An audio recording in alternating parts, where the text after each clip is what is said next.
Bismillahirrahmanirrahim. Assalamualaikum warahmatullahi wabarakatuh. Innal hamdalillah nahmaduhu wa nasta'inuhu wa nastaghfiruh wa na'udzu billahi min shururi anfusina wa min sayyiati a'malina. Man yahdihillahu fala mudilla lahu wa man yudlil fala hadiya lahu. Asyhadu an la ilaha illallah wahdahu la syarika lahu wa asyhadu anna Muhammadan abduhu wa rasuluh. Allahumma shalli wa sallim wa barik ala nabiyyina Muhammad wa ala alihi wa sahbihi wa man tabi'ahum bi ihsan ila yaumil qiyamah. Amma ba'du, fa ya ayyuhalladzina amanu taqullaha haqqa tuqatih wa la tamutunna illa wa antum muslimun. Jamaah pengajian rahimani wa rahimakumullah. Arsyadani Allah wa iyyakum ila sabilihi wa ta'atih. Semoga Allah Subhanahu wa taala senantiasa merahmati kita semua. Semoga Allah Subhanahu wa taala senantiasa membimbing kita di atas jalannya yang lurus dan istiqamah di atas ketaatan kepadanya. Senantiasa kita mengamali dengan pujian kepada Allah Subhanahu wa taala dengan lisan kita mengucapkan kalimat tahmid, alhamdulillahirabbil alamin. Diiringi keyakinan dalam hati kita bahwasanya seluruh kenikmatan yang ada pada diri kita itu datangnya hanya dari Allah Subhanahu wa taala saja. Kemudian kita berusaha membuktikan rasa syukur kita dengan menggunakan kenikmatan yang telah diberikan kepada kita untuk ketaatan kepadanya, dan diantaranya adalah dengan kita berusaha untuk mempelajari firman-firman Allah Subhanahu wa taala yang ada di dalam Al-Qur'an, sehingga semoga apa yang kita lakukan pada kajian rutin di hari Selasa malam ini menjadi amal soleh, menjadi bukti rasa syukur kita kepada Allah Subhanahu wa taala atas kenikmatan yang telah diberikan kepada kita. Kemudian juga senantiasa kita juga memperbanyak salawat atas Nabi kita yang mulia. Semoga Allah Subhanahu wa taala mencurahkan salawat dan salam kepada beliau, panutan kita, Nabi kita yang mulia, Nabi Allah Muhammad sallallahu alaihi wasallam, beserta keluarganya dan juga para sahabatnya dan orang-orang yang mengikuti beliau dengan baik hingga hari kiamat kelak. Tema pengajian rahimani wa rahimakumullah, masih melanjutkan kajian kita tentang tafsir Al-Qur'an, masih pada surah Al-Lail. Terakhir kita baca sampai pada firman Subhanahu wa taala, wa ma yughni anhu maluhu idza taradda. Yang artinya, dan tidaklah harta mereka itu memberikan kecukupan. Yughni itu artinya memberikan kecukupan anhu pada mereka, pada dia, idza taradda, apabila dia telah binasa. Artinya harta mereka itu tidak akan memberikan kemanfaatan ketika mereka telah binasa, telah meninggalkan dunia ini.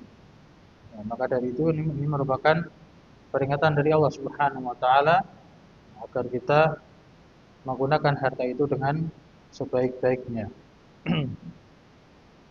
Kemudian kita lanjutkan pada firman Allah Subhanahu wa taala, inna alaina lal huda. Inna alaina lal huda. Allah Subhanahu wa taala berfirman, sesungguhnya alaina itu atas kami. Tapi maknanya kalimat alaina itu sering diterjemahkan berdasarkan ilmu-ilmu alat yang lainnya yang mendukung tafsir. Maknanya adalah kewajiban atas kami. Jadi sesungguhnya kewajiban atas kami lal huda, memberikan hidayah, memberikan al-huda, petunjuk. Kemudian kata Syekh Al-Mufassir Abdurrahman bin Nasir As-Sa'di rahimahullah taala dalam tafsirnya kita baca, beliau menjelaskan makna daripada al-huda, innal huda al-mustaqimu atau al-mustaqima min atut al-huda. Innal huda al-mustaqima tariquhu yusilu ila Allahi wa yudni min ridahu. Yang artinya yang dimaksud dengan petunjuk yang Allah Subhanahu wa taala firmankan tadi, kewajiban atas kami memberikan petunjuk. Petunjuk itu yang bagaimana? Al-huda al-mustaqim, petunjuk yang lurus. Tariquhu, jalannya. Nah, itu ciri-cirinya apa? Yusilu ilallahi wa yudni min ridho. Jadi ini perlu kita renungkan. Arti daripada al-huda, petunjuk dari Allah Subhanahu wa taala itu bagaimana? Sifatnya adalah yusilu ilallah. Mengantarkan kepada Allah Subhanahu wa taala. Menyampaikan diri kita kepada Allah Subhanahu wa taala. Wa yudni min ridho, dan mendekatkan kepada ridhonya Allah Subhanahu wa taala. Jadi hendaknya kita memperhatikan setiap apa yang kita lakukan di dunia ini. Apakah amalan-amalan, aktivitas yang kita kerjakan di setiap harinya itu mengantarkan kita untuk mendekatkan diri kita kepada Allah Subhanahu wa taala? Apakah amalan-amalan kita itu mendekatkan kepada ridhonya Allah Subhanahu wa taala? Maka jika demikian keadaannya, alhamdulillah, berarti itu merupakan tanda kita mendapatkan al-huda, mendapatkan petunjuk dari Allah Subhanahu wa taala. Namun sebaliknya, apabila amalan kita yang kita kerjakan sehari-harinya itu justru malah menjauhkan dari Allah, justru malah apa? Mendatangkan murkanya Allah, tidak mendatangkan ridhonya Allah, ini kan kebalikan. Maka bisa jadi itu merupakan lawan daripada al-huda, yaitu kesesatan. Al-huda itu petunjuk yang memberikan hidayah, yang memberikan arahan kepada jalan yang benar. Lawannya adalah ad-dhalal, kesesatan. Sebagaimana kata Syekh berikutnya itu wa amad-dhalalu, ini lawan daripada al-huda. Adapun ad-dhalal, kesesatan itu faturukun masdudatun anillah. Maka kesesatan itu adalah jalan-jalan yang menghalangi dari Allah Subhanahu wa taala, jalan-jalan yang terhalang dari Allah Subhanahu wa taala. Jadi kalau amalan itu justru malah menjauhkan dari Allah, menghalangi kita untuk mendekatkan dari Allah, maka itu adalah tanda kesesatan. La yusilu sahibaha illa li'adabi asyadid. Tidak mengantarkan pelakunya, orang yang melakukan amal-amal perbuatan tersebut, illa, melainkan atau kecuali hanya lil adabi syadid, mengantarkan kepada adab yang sangat pedih. Jadi ini sebagai bentuk introspeksi untuk kita diri kita masing-masing. Amalan-amalan yang setiap hari kita lakukan, apakah amalan itu membawa keridhaan Allah Subhanahu wa taala, Allah ridhai atau tidak, atau malah mengantarkan kemurkaan Allah Subhanahu wa taala. Ini memang berbeda-beda amalan pada setiap orang, sebagaimana di ayat yang sebelumnya Allah taala berfirman apa? Inna sa'yakum lasyatta. Sesungguhnya usaha kalian itu berbeda-beda. Ada yang senang beramal soleh, di antaranya bersedekah, bertakwa, dan membenarkan adanya pahala yang terbaik. Dan ada pula yang dia itu bakhil, pikir pelit, tidak mau mengeluarkan hartanya.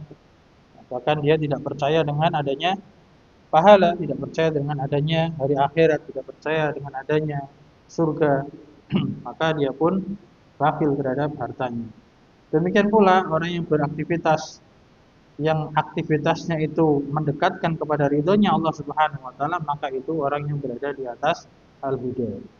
Sebaliknya, kalau aktivitasnya mengantarkan kepada azabnya Allah, maka itu adalah ad-dhalal, kesesatan. Kemudian jamaah pengajian rahmani wa rahimakumullah, di ayat berikutnya Allah Subhanahu wa taala berfirman, wa inna lana lal akhirata wal ula. Dan sungguh milik kami al-akhirah wal ula. Lal akhirata wal ula itu lam taukid, sungguh, artinya negeri akhirat, wal ula, dan negeri yang pertama yaitu dunia. Jadi maknanya itu adalah sesungguhnya akhirat dan dunia itu adalah lana, milik kami, itu milik Allah Subhanahu wa taala. Maknanya atau tafsirannya kata Syekh rahimahullah taala, milkan wa tasarrufan, secara kepemilikan dan secara pengaturan. Jadi negeri akhirat dan negeri dunia itu seluruhnya adalah milik Allah Subhanahu wa taala, dan hanya Allah yang maha mengaturnya. Laisa lahu fihi ma musyarikun. Tidak ada bagi Allah Subhanahu wa taala di dalam kedua negeri tersebut, yaitu negeri akhirat dan negeri dunia, musyarikun, sekutu. Tidak ada sekutu bagi Allah. Artinya Allahu ahad, Kita mentauhidkan Allah Subhanahu wa taala. Allah zat yang Maha Esa. La syarika lahu, tidak ada sekutu bagi Allah Subhanahu wa taala. Jadi sebagaimana kalimat syahadat yang kita ucapkan. Asyhadu an la ilaha illallah wahdahu la syarikalah. Saya bersaksi bahwasanya tidak ada sembahan yang benar kecuali hanya Allah Subhanahu wa taala saja, tidak ada sekutu baginya. Baik dalam peribadahan itu Allah tidak ada sekutunya, harus diesakan. Ibadah kita itu diberikan hanya kepada Allah saja, tidak diberikan kepada selainnya. Demikian pula dalam keyakinan bahwasanya dunia akhirat itu adalah milik Allah Subhanahu wa taala saja, tidak ada sekutu baginya. Maka kalau seorang itu meyakini hal yang demikian, fal yarghab ar-raghibuna ilaihi fit talab. Kata Syekh rahimahullah taala, kalau orang itu sudah meyakini hanya Allah yang Maha memiliki dan mengatur seluruh alam semesta ini bahkan dunia akhirat, maka orang yang berharap, ar-raghibuna itu orang-orang yang berharap, itu akan yarghab ilaihi, akan berharap hanya kepada Allah Subhanahu wa taala saja. Fit talabi, di dalam meminta, di dalam mencari. Ketika seorang mencari dunia, maka dia hanya berharap kepada Allah Subhanahu wa taala. Dan ini merupakan keyakinan yang harus kita tanam dan kita ingatkan pada diri kita semuanya. Karena seringkali kejadian yang kita alami dalam kehidupan sehari-hari itu, kita itu terkadang menaruh rasa harap kepada selain Allah.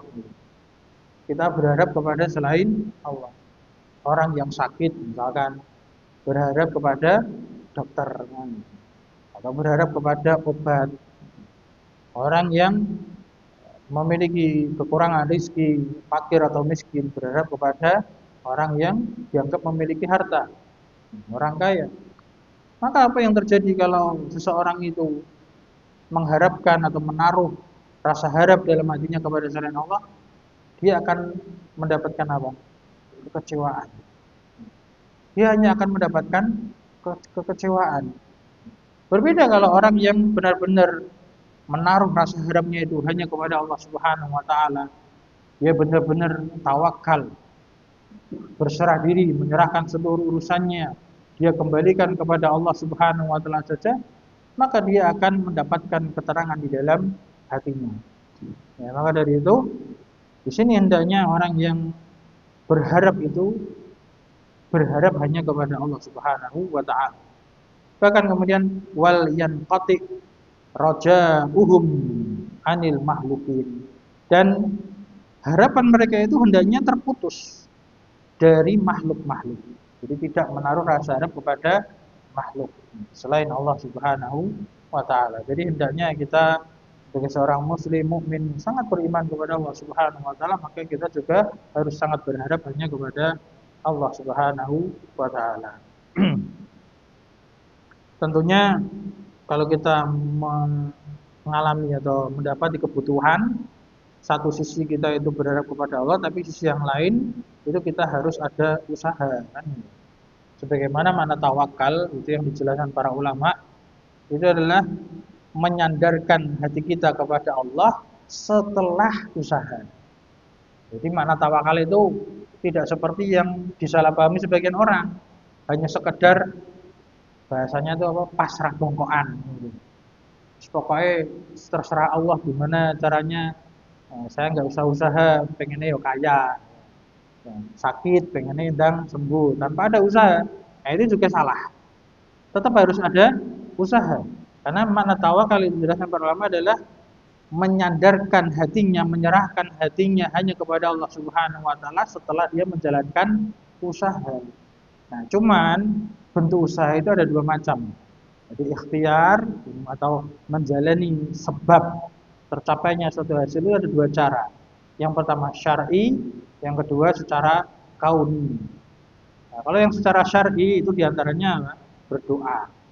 Diantaranya berdoa. Jadi kalau kita pengen kaya itu berdoa kepada Allah Subhanahu wa taala. Kita pengen sembuh dari penyakit, berdoa kepada Allah Subhanahu wa taala. Ya, banyak doa yang diajarkan di dalam Islam. Doa tentang kesembuhan, Allahumma rabban nas adzhibil ba'sa ishfi anta syafi'an itu Isfi anta syafi, sembuhkanlah engkau zat yang maha menyembuhkan. Doa-doa yang lainnya itu adalah sebab atau usaha berbentuk syar'i. Nah, adapun usaha secara kauni dengan cara mendatangi dokter, betul, dengan cara berobat. Obat yang benar-benar secara kauni itu istilahnya sesuatu yang bisa dibuktikan secara akal manusia. Misalkan orang sakit panas dikasih obat panas ini apa? Paracetamol. Nah, itu kan secara bukti ilmu kedokteran memang terbukti. Orang pusing dikasih obat pusing, bisa sembuh, betul. Itu namanya secara kauni. Secara kauni. Adapun secara syar'i tadi dengan cara berdoa. Namun yang jadi masalah apa? Menyandarkan hatinya di dalam keberhasilan. Di dalam mendapatkan hasilnya itu harus hanya kepada Allah Subhanahu wa taala. Jadi dia hanya meyakini apa?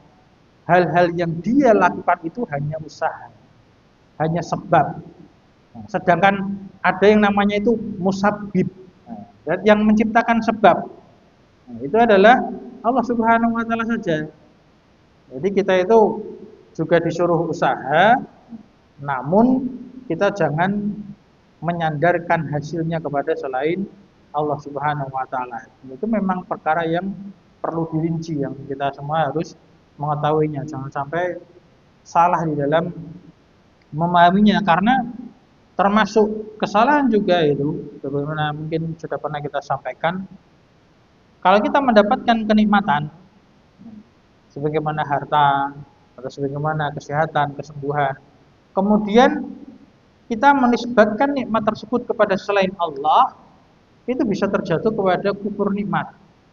Ya, kufur nikmat. Sebagaimana yang dilakukan oleh siapa? Kalau masalah harta itu seperti Qarun. Di dalam Al-Quran, Qarun menyebutkan apa? Harta ini adalah hasil daripada ilmuku. Dia merasa sombong karena dia merasa cerdas dalam berbisnis. Merasa hebat di dalam melakukan usahanya, sehingga mendapatkan kekayaan. Sehingga dia menisbatkan kenikmatan tersebut hasil dari usahanya sendiri. Ini juga merupakan kufur nikmat terhadap Allah Subhanahu wa taala. Demikian pula ketika seorang itu sembuh dari penyakit, jangan kita hanya mengucapkan, kalimatnya hanya mengucapkan, oh ini berkat dokter fulan, oh ini karena obat. Jangan gitu. Harusnya apa? Ada kalimat tahmidnya dulu, kita ucapkan alhamdulillah. Alhamdulillah, segala puji bagi Allah. Allah telah menciptakan obat ini, Allah telah menciptakan Pak Dokter sebagai sebab untuk menyembuhkan penyakit. Artinya apa? Itu hanya perantara aja, wasilah, hanya sebab. Nah, itu yang perlu kita perhatikan. Jangan sampai kita menyandarkan kenikmatan kepada selain Allah. Nah, sampai apa tadi? Harapan kita kepada Allah Subhanahu wa taala. Kemudian firman Allah Subhanahu wa taala berikutnya, fa'anzartukum naran talazza. Nah, Allah taala memberikan ancaman, Allah telah menjelaskan fa'anzartukum. Maka aku telah memberikan peringatan kepada kalian. Naron itu neraka, talazza yang menyala-nyala. Saya mengatakan makna talazza itu tastairu wa tatawaqqadu. Tastairu terus menyala-nyala. Tatawaqqadu itu terus-menerus terisi dengan bahan bakar, tidak akan ada habisnya. Jadi talazza maknanya api neraka itu terus menyala, tidak akan ada matinya, tidak ada padamnya. Itu adalah neraka di negeri akhirat. Jadi siksaan Allah yang sangat pedih. Siapa yang akan memasuki neraka tersebut? Firman Allah Subhanahu wa taala berikutnya, la yaslaha illal ashqa. Tidak akan sampai pada neraka tersebut atau tidak akan masuk ke dalam neraka tersebut illa kecuali orang yang ashqa, paling sengsara. Orang yang paling sengsara. Bagaimana tidak paling sengsara? Siksaannya itu kekal abadi. Tidak ada habisnya. Kalau di dunia, kesengsaraannya itu akan hilang. Karena dunia itu semuanya semu, sementara. Baik nikmat maupun azab kalau di dunia itu semuanya sementara. Orang merasakan nikmat misalkan kenyang, tidak akan lama, tidak akan lama ya kenyangnya akan hilang. Demikian pula dengan orang yang merasakan sakit di dunia, insya Allah tidak akan lama pasti akan sembuh. Mentok pol, dia benar-benar sembuh tidak sakit lagi, ya itu nama Pak. Meninggalkan dunia kan itu mentok pol ya. Karena dunia itu sementara itu. Beda dengan akhirat. Kalau akhirat itu bagaimana kondisinya? La yamutu wa la yahya, dan hidup tidak mati. Artinya dia terus hidup dalam keadaan tersiksa kalau orang itu sengsara. Bahkan di dalam beberapa dalil itu menjelaskan bahwasanya kelak di akhirat kematian itu akan dimatikan. Ini seolah-olah tidak masuk akal kalau kita di dunia. Maksudnya gimana? Kematian itu akan dimatikan. Artinya apa? Kematian itu akan dihilangkan. Jadi tidak akan ada mati. Orang tersiksa di akhirat itu di neraka ya, itu sampai dia merasakan sakitnya tidak karuan, sampai kayak mau mati, bahkan sampai mati, namun hidup lagi, diulangi lagi azabnya, sakitnya tidak karuan, kemudian sampai mati hidup lagi. Itu kondisi siksaan yang ada di neraka ya. Dan ini benar-benar apa? Bisa terbuktikan gitu. Meskipun kayaknya tidak masuk akal, ini bisa benar-benar terbuktikan. Itu sebagaimana kita sudah pernah menyampaikan bahwasanya tidur itu saudaranya kematian. Jadi hakikatnya apa? Saudaranya tidur itu pingsan. Nah, orang pingsan itu dulu waktu saya SMA pernah punya teman naik bis, kan senengannya gandulan di pintu tuh Pak ya. Nah, lagi gandulan ditagih sama kondekturnya, kemudian dia lepas pegangan mengambil uang, jatuh karena posisi bisnya belok.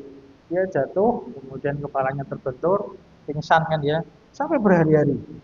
Nah, setelah sembuh itu saya tanya ceritanya itu kok apa posisi kondisi waktu pingsan sampai berhari itu apa yang dialami. Itu dia pingsannya itu di dalam tidurnya, bila pingsannya itu mimpi jatuh itu sakit. Kemudian dia bangun. Kemudian mimpi lagi gitu, merasakan jatuh lagi, kemudian bangun lagi. Jadi kayak terulang-ulang gitu. Dan alhamdulillah kalau saya belum pernah merasakan itu. Semoga jangan sampai. Mungkin di antara kita ada yang mengalami gitu Pak, pernah pingsan merasakan sakitnya kayak gitu Pak. Jadi dalam tidurnya itu, dalam pingsannya itu mengulang-ulangi apa yang dia alami rasa sakitnya itu. Jadi seperti itu. Jadi di dunia aja bisa mengalami seperti itu, apalagi di akhirat. Jadi kita benar-benar berlindung kepada Allah Subhanahu wa taala dari azab yang sangat pedih tersebut. Semoga Allah menyelamatkan kita semua. Nah, itu apinya menyala-nyala kondisi seperti itu. Nah, itu orang yang paling sengsara tuh kayak gitu. Karena apa? Sudah tidak ada kebahagiaan sama sekali. Bahkan orang yang di dunia itu merasakan kenikmatan terus. Kalau dia nanti kelak di akhirat kok tanda petik ngicipi rasanya neraka. Sudah dia akan lupa semua kenikmatan yang ada di dunia, seolah-olah sengsara gitu. Ini benar-benar kondisi yang sangat mengerikan. Orang yang paling sengsara. Nah, kemudian Allah sifati siapakah orang yang paling sengsara itu? Firman Allah Subhanahu wa taala berikutnya, allazi kadzdzaba wa tawalla. Jadi orang yang paling sengsara yang akan masuk neraka yang menyala-nyala itu siapa? Allazi kadzdzaba, orang yang mendustakan. Mendustakan apa? Bil khabari, mendustakan berita yang datang dari Allah Subhanahu wa taala. Artinya apa? Dia tidak beriman kepada Allah Subhanahu wa taala. Dia tidak percaya dengan berita yang datang dari Allah. Di antara berita khabar yang datang dari Allah adalah tentang surga dan neraka. Tentang kejadian akhirat, tentang adanya balasan pahala untuk orang yang beriman dan balasan siksaan untuk orang-orang yang durhaka. Jadi kalau orang yang berdusta itu orang kafir. Kalau orang yang percaya kan orang mukmin kan itu. Mukmin itu hanya orang yang beriman, orang yang percaya. Nah, lawannya itu orang yang kafir. Orang yang allazi kadzdzaba, mendustakan bil khabar, dengan berita yang datang dari Allah Subhanahu wa taala. Bahkan yaitu wa tawalla anil amri. Tawalla itu artinya berpaling, meninggalkan anil amri, dari perintahnya Allah Subhanahu wa taala. Allah perintahkan untuk sholat, malah dia berpaling, enggak mau sholat. Allah perintahkan untuk zakat, enggak mau zakat. Allah perintahkan untuk berbakti pada orang tua, malah dia durhaka kepada orang tua. Nah, ini adalah orang yang paling sengsara itu, yang akan mengalami atau akan menjumpai siksa api neraka yang menyala-nyala. Waliyadzubillah. Sebaliknya, dalam pengajian rahimani wa rahimakumullah, firman Allah Subhanahu wa taala berikutnya, wa sayujannabuhal atqa. Dan akan dijauhkan dari neraka itu al-atqa, orang yang paling bertakwa. Atqa itu isim tafdhil, sebagaimana asqa itu orang yang paling syaqi, sengsara. Kalau atqa itu orang yang paling taqi, orang yang paling bertakwa. Siapa itu orang yang paling bertakwa? Alladzi yu'ti malahu yatazakka. Itu orang yang mengeluarkan hartanya dalam keadaan dia itu mensucikan. Yu'ti malahu itu mengeluarkan harta, yatazakka itu mensucikan. Baik mensucikan dirinya ataupun mensucikan hartanya. Jadi dia mau mengeluarkan harta yang dia ketahui harta itu adalah pemberian dari Allah Subhanahu wa taala. Dia gunakan untuk fisabilillah, di jalan Allah Subhanahu wa taala, dia sedekahkan. Dan sedekah umum, Pak, sifatnya. Tidak pernah kita sampaikan. Tidak melulu sedekah itu memberikan satu miskin, tidak. Sedekah yang paling utama itu kepada keluarga kita. Nah, itu yang paling utama, Pak. Benar, itu paling utama. Karena Rasulullah bersabda, khairukum li ahli wa ana khairukum li ahli. Itu kata Rasulullah sallallahu alaihi wasallam, sebaik-baik kalian adalah yang paling baik kepada keluarganya. Dan Rasulullah SAW membuktikan, dan saya adalah orang yang paling baik kepada keluarga. Jadi Rasulullah itu orang yang paling baik kepada keluarganya. Maka kalau kita ingin bersedekah, sedekah yang paling utama, infak yang paling utama itu kepada keluarga kita. Kita terutama laki-laki yang sudah menjadi kepala keluarga, kita mencari nafkah, mencari uang, itu tujuannya ya untuk bersedekah. Dan sedekah paling utama yang kita berikan kepada keluarga kita, kepada istri dan anak kita, atau kepada orang tua kita kalau kita masih punya orang tua. Itu adalah sedekah yang paling utama. Jangan sampai salah di dalam prioritas. Kita kerja capek-capek kemudian dapat nafkah, namun malah kita belanjakan untuk orang-orang jauh, teman-teman kita misalkan, tapi keluarga kita malah tidak mendapatkan apa-apa kecuali hanya sedikit. Nah, itu juga kesalahan di dalam membelanjakan harta. Nah, orang yang paling bertakwa itu Allah sifati orang yang mengeluarkan hartanya dalam keadaan dia itu mensucikan.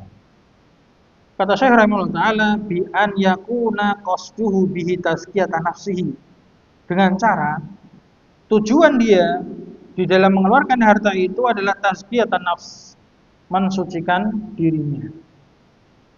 Wa tadhhiraha, dan membersihkan dirinya minadzunubi wal uyubi, dari dosa-dosa dan aib-aib, kesalahan-kesalahannya. Qasidan bihi wajha,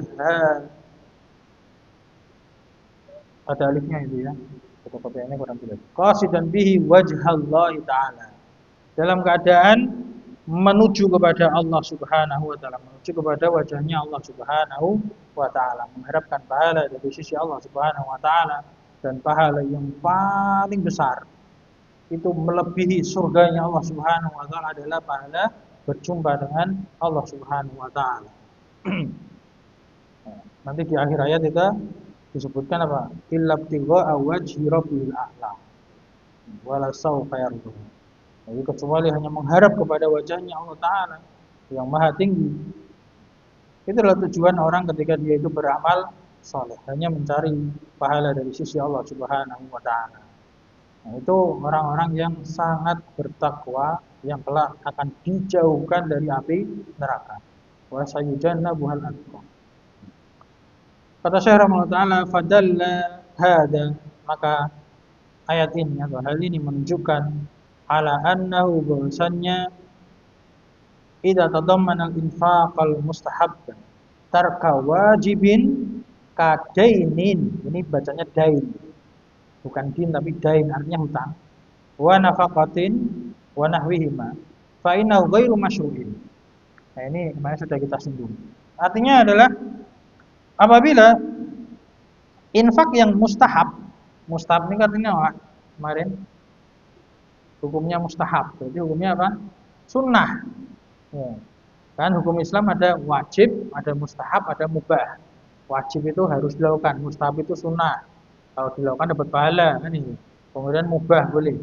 Nah, apabila hal ini itu menunjukkan infaknya itu sifatnya sunnah, mustahab, namun dia mengandung tarka wajibin, meninggalkan suatu yang wajib. Jadi mendahulukan yang sunnah tapi meninggalkan yang wajib. Seperti apa? Dain, hutang. Nah, hutang itu hukumnya apa? Kalau hutangnya itu hukumnya mubah. Bayar hutangnya yang wajib. Kalau hutang hukumnya wajib, nanti kita semua hutang. Ya, bayar hutang itu hukumnya wajib ya, harus kita tambah ini guys. Yang bayar hutang itu hukumnya wajib. Ya, sedangkan infak mustahab tadi, misalkan kita sedekah kepada orang miskin, orang yang tidak kita kenal, itu mustahab. Itu jangan salah prioritas. Kalau kita punya uang, mending kita calengi untuk apa? Untuk bayar hutang. Nah, itu sering itu Pak kita nasihatkan kepada teman-teman yang masih terlilit hutang. Boyongnya lagi, gitu. Bikin apa? Kaleng atau apa? Atau kardus atau apa? Terserah sehari misalkan 1.000, sehari 2.000, nah, sebulan terkumpul 50.000, titipkan. Nah, itu insya Allah akan meringankan dirinya daripada misalkan hutangnya ringan mungkin cuma 100.000, tapi sampai berbulan-bulan tidak dibayar-bayar kan gitu. Kan berat itu. Nah, mending dia itu ada niatan baik apa nyalangi, misalkan sehari 1.000, 1.000, 1.000. Kemudian apa? Terkumpul 1 bulan misalkan 30.000 atau 50.000 diberikan nyicil itu. Nah, ya daripada tidak bayar sama sekali. Dan itu menunjukkan apa? Menunjukkan etikat baik gitu. Dia menunaikan kewajibannya. Nah, itu harus dinaikkan. Jangan sampai mendahulukan hal yang mustahab tadi daripada hal yang wajib. Wa nafaqatin wa nahwihima, dan juga nafkah kepada keluarga gitu. Wa nahwihima, dan selain keduanya, maka hal itu adalah ghairu masyru', tidak disyariatkan. Jadi dalam hukum Islam itu ada wajib, ada sunnah. Maka yang kita prioritaskan adalah yang wajib dulu. Jangan sunnah dulu baru wajib. Kecuali kalau wajibnya sudah dijalankan baru mengikuti yang sunnah. Bahkan takunu atiyatuhu mardudatun inda katsirin minal ulama. Ini bahkan inda katsir ulama, menurut banyak ulama, itu kalau orang itu memberi dengan pemberian yang sunnah tadi, infak tapi sunnah, tapi dia meninggalkan hal yang wajib, itu kata banyak ulama itu dia nggak dapat pahala, mardudah, tertolak. Jadi sia-sia Pak. Ketoknya pengennya infak sedekah sunnah, pengennya gitu. Tapi ternyata nggak dapat pahala. Kenapa? Karena dia meninggalkan yang wajib tadi loh. Yang wajib tidak dilakukan, malah mendahulukan yang sunnah. Itu indah kathirin minal ulama. Menurut banyak ulama itu seperti itu. Meskipun kalimat indah kathirin ulama berarti ada sebagian ulama menyatakan tetap dapat pahala. Cuman nanti kalau dihisap ya berat Pak. Misalkan punya hutang, harus apa wajib dilakukan. Berarti kalau dia tidak melakukan kan dosa. Sedangkan di sini dia punya amalan sunnah. Nah, misalkan berat timbangan kan itu. Sedangkan di sini dosanya juga berat. Lah kira-kira berat mana? Kan itu. Nanti kan di akhirat kan akan ditimbang. Kalau dia berat dosanya meninggalkan kewajiban, meskipun di sini ada pahala, ya, kalau lebih berat dosanya ya akan masuk neraka kan itu. Jadi nanti akan ditimbang-timbang lah, sebelum ditimbang-timbang di akhirat, kita pertimbangkan dulu di dunia kan. Jadi kita di dunia itu harus banyak-banyak mempertimbangkan apa yang akan kita kerjakan. Kemudian di annahu la yatazakka bi fi'li mustahabbin yafutu alaihi alwajiban. Karena dia itu hakikatnya tidak membersihkan, tidak mensucikan dirinya dengan melakukan hal yang mustahab, namun meluputkan hal yang wajib. Nah, itu mana daripada yatazakka, mensucikan itu berarti yang wajib dulu yang dilakukan. Kemudian firman Allah Subhanahu wa taala berikutnya, wa ma li ahadin indahum min ni'matin tujza. Ini masih mensifati orang yang bertakwa tadi. Ketika dia mengeluarkan hartanya untuk mensucikan dirinya, membersihkan dirinya, dalam keadaan juga apa? Ma li ahadin indahum min ni'matin tujza. Tidak ada untuk seorang pun di sisi dia ada kenikmatan yang harus dibalas. Tidak ada seorang pun di sisi dia ada kenikmatan yang harus dibalas. Maksudnya gini, Pak. Kalau ada seseorang bersedekah, ya gampangannya tuh seringnya yang kasus kita alami itu misalkan nyumbang, Pak. Ada orang punya apa gawe gitu, mantu atau apa. Nah, kemudian kita datang, biasanya kan nyumbang juga. Nah, nyumbang itu kan termasuk infak, termasuk sedekah. Ya. Nah, dia ketika bersedekah itu bukan karena kewajiban dia pernah infak ke kita, nyumbang ke kita, kemudian kita membalasnya. Nah, itu loh. Jadi kita benar-benar murni nyumbangnya itu apa? Lillahi ta'ala. Kita sedekahnya itu hanya karena Allah Subhanahu wa taala. Ini sampai jelas ini kalimatnya, cuma memang kalimatnya mungkin kalau secara terjemahan aja kita baca agak sulit dipahami. Jadi dalam keadaan tidak ada satu orang pun di sisinya itu ada kenikmatan, ada pemberian yang harus dibalas. Jadi namanya bersedekah itu bukan konsep balas budi, bukan. Tapi benar-benar karena apa? Lillahi ta'ala. Terus itu. Maksudnya kata beliau Al-Mufassir rahimahullah ta'ala, laisa li ahadin minal khalqi ala hadzal atqa nikmatun tujza. Maksudnya adalah tidak ada seorang pun dari makhluk, dari orang-orang yang lain, ala hadzal atqa, atas orang yang paling bertakwa ini tadi, yang bersedekah tadi, itu enggak ada nikmat, enggak ada pemberian yang harus dibalas, tujza yang harus dibalas, melainkan waqad kafahu biha, melainkan dia pasti sudah membalasnya. Maksudnya memang kita tidak bisa mungkir juga karena memang ada dalil. Kata Rasulullah SAW dalam hadisnya, itu Rasulullah bersabda, la yashkurullaha man la yashkurunas. Artinya tidak bersyukur kepada Allah orang yang tidak bersyukur kepada manusia. Kalau dibalik, maknanya adalah orang yang tidak tahu terima kasih kepada orang, kepada sama manusia, itu dianggap dia itu tidak bisa berterima kasih kepada Allah Subhanahu wa ta'ala. Artinya memang ada ketika orang itu memberi kepada kita, memang kita harus berterima kasih, itu adabnya, Pak.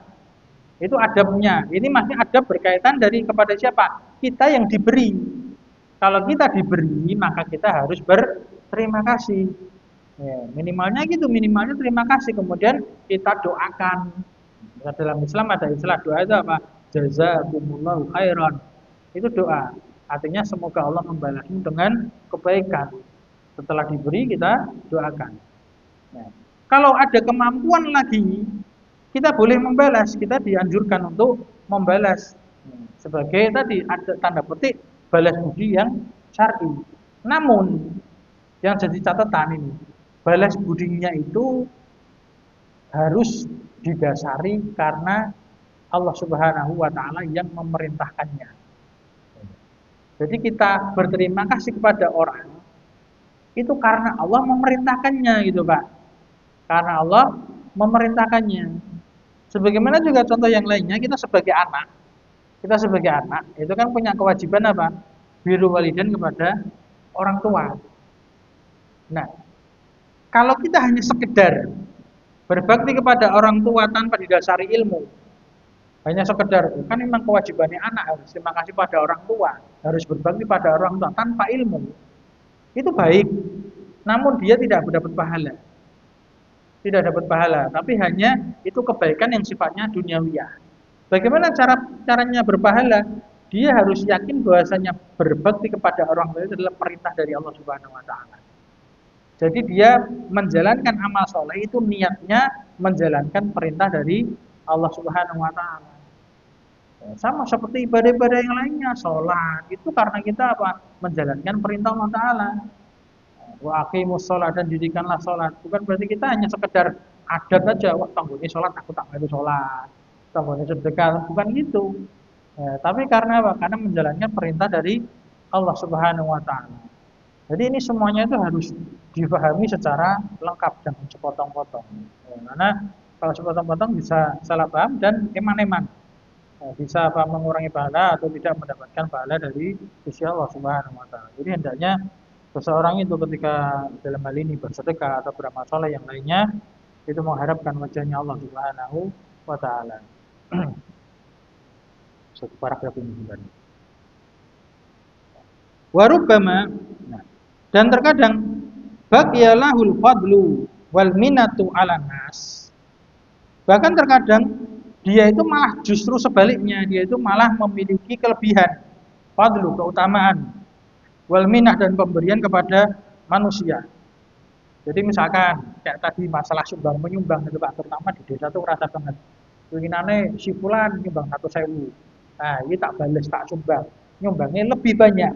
Jadi ada kelebihan, tak sumbang 150.000. Nah, ketika ada kelebihan seperti itu, kita jangan berharap sok ben nek aku begawe ki om bales ya luwih saka 150.000 berarti 200.000 kan gitu. Soalnya kok apa sampean tinggi ini 100.000 tak kayak 150. Nah, sok ben aku digawe bales 200.000 itu bukan gitu. Tapi murni kata-kata Syekh Rahimahullah, ketika dia punya kelebihan dari pemberian itu kepada orang lain, fatamahadho abdan lillah. Jadi hendaknya dia itu memurnikan pemberiannya itu sebagai bentuk penghambaan kepada Allah, sebagai bentuk ibadah kepada Allah Subhanahu wa taala. Jadi kelebihannya itu ikhlas karena Allah taala. Li'annahu raqiqu ihsani wahdah. Karena hakikatnya dia itu adalah raqiq, artinya itu buruh atau budak terhadap ihsanihi wahdahu, terhadap kebaikannya Allah Subhanahu wa taala. Artinya apa? Dia itu ingat ketika memberikan harta tadi, kelebihan uangnya tadi 100.000, 150, 200.000, itu hakikatnya nikmat itu datangnya dari Allah Subhanahu wa taala. Dia hanya menyalurkan. Dia hanya menyalurkan, sebagaimana sudah kita singgung, semua harta yang ada pada diri kita itu pemberian. Kita itu diberi, masa nggak mau memberi. Nah, itu insya Allah apa yang kita sampaikan pada kesempatan kali ini sebenarnya kurang sedikit itu. Tapi insya Allah kalau misalkan pekan depan ini selesai, waktunya nanti lama, berarti kita lanjutkan tafsir surat berikutnya apa? Asyams. Asyamsi wa duhaha berikutnya. Semoga apa yang kita sampaikan pada kesempatan kali ini bermanfaat bagi kita, makin meningkatkan iman dan takwa kita dan juga ihsan kita di jalan Allah Subhanahu wa taala. Aku qauli hadza astaghfirullahaladzim li wa lakum wa li sa'iril muslimin wal muslimat fastaghfiru innahu huwal ghafurur rahim. Subhanakallahumma wa bihamdik, asyhadu an la ilaha illa anta, astaghfiruka wa atubu ilaik.